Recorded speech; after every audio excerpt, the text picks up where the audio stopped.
Jed, nagsumiti ba ang NBI ng kanilang tugon sa counter affidavit ng kampo nila Vice President Sara Duterte? Monica, walang komento o walang isunumiteng tugon ang National Bureau of Investigation o NBI ngayong araw sa ipinasang counter affidavit ng kampo ni Vice President Sara Duterte noong May 9 dito sa Department of Justice.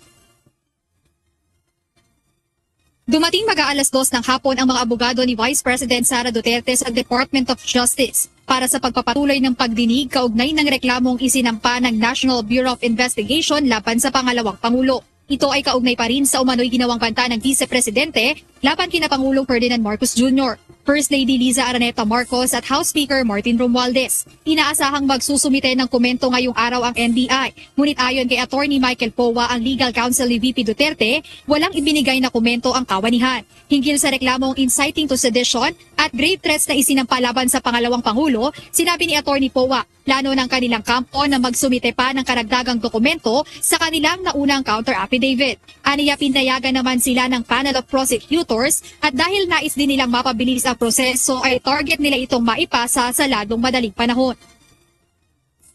Meron kasi kami mga affirmative defenses doon sa counter affidavit ng ating Vice Presidente. So we are now considering filing a supplemental. We plan to do that kasi we don't want to delay the proceedings. So we plan to do that early next week. In fact, Monday ang commitment namin.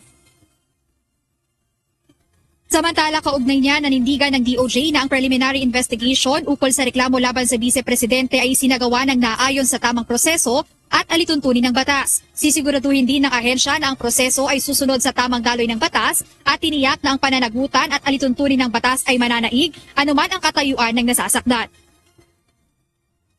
We can expect this to go through the normal process sa pag-conduct ng preliminary investigation. Monica, inaasahan nga sa Lunes na magpapasa pa ng supplementary or supplemental documents ang kampo ni Vice President Sara Duterte at ayon kay Attorney Michael Powa na inaantay pa rin nila kung magpapasa ng tugon ang National Bureau of Investigation at kung sakaling hindi na nga tumugon ng NBI sa ipinasa nila counter affidavit, inaasahan ng kampo ni VP Sara na may submit na ito for resolution at aantayin na lang kung ano ang magiging resulta, kung kakasuhan na ba si Vice President Sara Duterte o kaya naman ay posibleng ma-dismiss ang reklamo sa kanya ng NBI. So ayan na, antabayan na natin sa mga susunod na araw, Monica. So Jed, kung hindi nga mag-submit pa ng additional affidavit itong ang NBI, ano yung timeline na tinitingnan natin para mabigyan ng resolusyon itong preliminary investigation? Jed.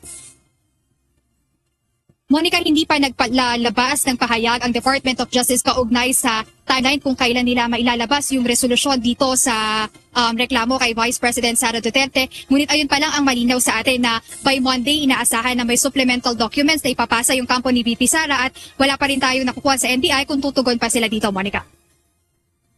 Maraming salamat, Jed Neresina, live mula sa Department of Justice.